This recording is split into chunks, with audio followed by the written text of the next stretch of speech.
Do you think you'd be doing one of these again after the way last season ended? Well, I kind of figured I probably would be at the way last season ended, but as I sat at home for most of this year, I was probably beginning to lose a little bit of faith in that. But What Joe, brought you? What brought you out and brought you here to Cleveland? well, listen, I got a call from my agent, and they asked to come work out, and I said, all right, I'm going to come work out, and they said, all right, this is what we're going to do, and I just kind of nodded my head along the whole way, and next thing you know, I'm here. Joe, what do you kind of see as your role here now that you're here? I haven't really looked that much into it. I want to take it day by day, and listen, I'm a veteran guy that's been around a lot at this point in the season with a team that's doing well. So I think there's a lot of different things that I can bring to the table. But I honestly just want to keep it day to day, and focus on what I can. And right now, that's just kind of learning the offense and becoming a part of the team. So, what do you think you got left? Well, listen, I think when you start talking about that, you can talk till you're blue in the face and try to promote yourself or not or whatever it is. But, however this ends up playing out, I think you can look back at the way I finished the last game of the season last year. Not that, we were able to win that game, but I definitely believe I can still play. And, like I said, I'm focused on the day-to-day, and as long as I can do that, then whatever happens, I think that whatever my role ends up being and wherever this takes me, then I'll do my best at that. Joe, do you try to put DTR Dorian at ease, knowing that he's got a Super Bowl winning quarterback behind him with all this experience that could potentially take his job? I think he's got, I've been there as a rookie, and you got so much going through your head, and you're worrying about little things, and I'm talking about focusing on the daily grind, and I think there's little things throughout the day that he's probably so focused on too, that the rest of it becomes kind of nonsense. And if you're able to just focus on that little thing that you're doing at that time, then that's the best way you can kind of keep focused and keep the task at hand, the most important. And it looks like he's doing that. So, Joe, after all these years of facing the Cleveland Browns, and many of us were here for all of those games, how weird is it for you to be standing in front of orange footballs right now and wearing a Cleveland Browns sweatshirt? Yeah, I think it would probably be a little bit different if I was, coming here 4 or 5 years ago. But having bounced around a few spots now, it's probably not quite as different. Teams change so much from year to year in this league.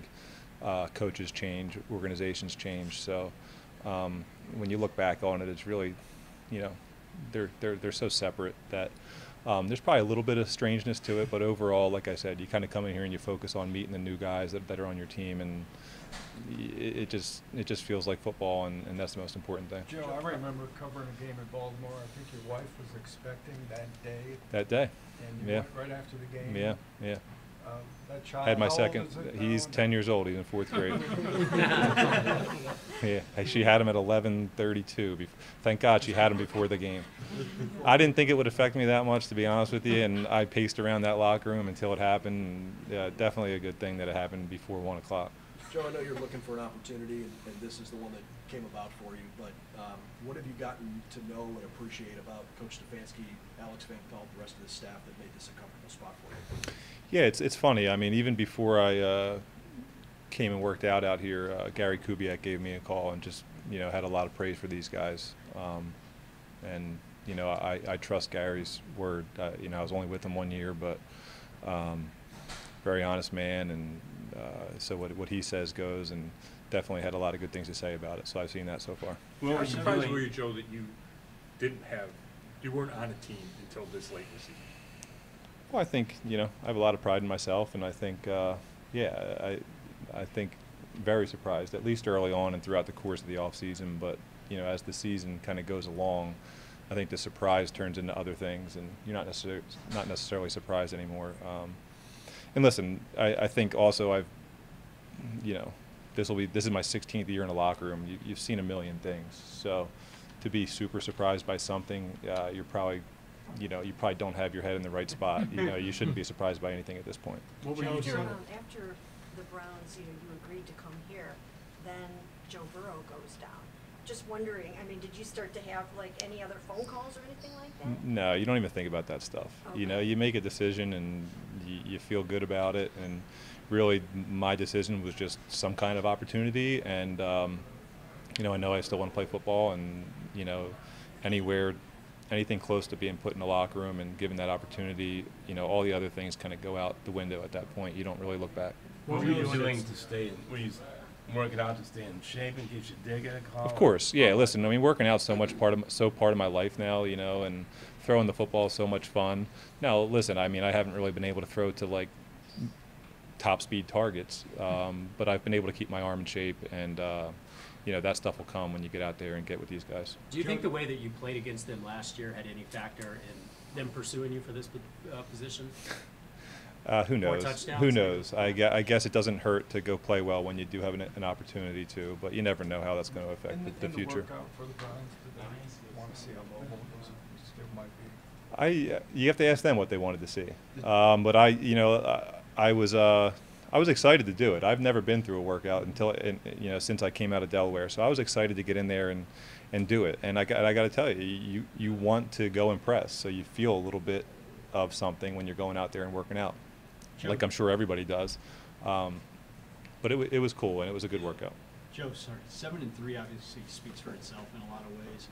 But what are your impressions of the team, and what do you think it's capable of? They seem like a very close group, and when you're sitting back at home on Sundays and you can watch all the games, and these AFC North games always tend to be good. So the Browns, they were probably on the TV screen a lot. And these guys have obviously really put it together on defense. They've run the ball consistently all year, even with losing out on best back in the league with Chubb. So it's been impressive to watch them kind of just continue to fight. And when you're here in the locker room, you hear about how close the team is from some of the guys that I know, and you can see it right away. So Joe, is your 10-year-old, was he a Ravens fan, and is he now ready to switch allegiances and become a Browns fan? Oh my gosh. Those guys were so young when I was in Baltimore. They're at an awesome age now to like really love football, and they like guys from all over the league, mostly receivers, and they love it. But yeah, my 10-year-old, probably all of them to a certain extent, but him especially. His Christmas list has like 50 Browns things on it, almost instantly. So, 3 boys? 4 boys and a Were they girl. your low-speed targets while you were Yeah. Well, I was using a small ball in the front yard when throwing to those guys, so maybe not the best thing. What's the oldest and youngest ages? My oldest is 11, my youngest is 5. Well, where do you Joe, live? you've had a really accomplished Right outside of Philly, South Oh, Jersey. right. You've accomplished a lot in your career. You've thrown for 40,000 yards. You've won the Super Bowl. Why do you still want to play? I mean, to a certain extent, it's all I know. I still have a lot of fun doing it. I do feel like I have stuff left in the tank. So I owe it to myself to continue to push forward and try to play the game that I love. Until I really don't feel like I can do it anymore. One of your best memories, the 31-30 victory over the Browns last year in Week 2. Can you just relive what that must have been like for you? There's a ton of memories. To rank that one, I don't know where it would rank, but in terms of just how crazy it was and how unlikely, it was probably the craziest game that I've been a part of in the finish. The locker room after that game, sorry guys, I mean it was another level, but it was week 2. I think these guys have a lot more to, we have a lot more to play for at this point in the season. 10 weeks in, 7-3, so this is when it really gets exciting. There I have been a didn't do number this of for cases of guys, Nick Foles comes to mind, who got in there just at the right time to lead his team to a Super Bowl. Did that cross your mind with the Browns? I mean, I know that. I'm sure it's crossed my family's mind. I mean, in my case, like I said, you really have to focus on the daily part of it and taking it day by day.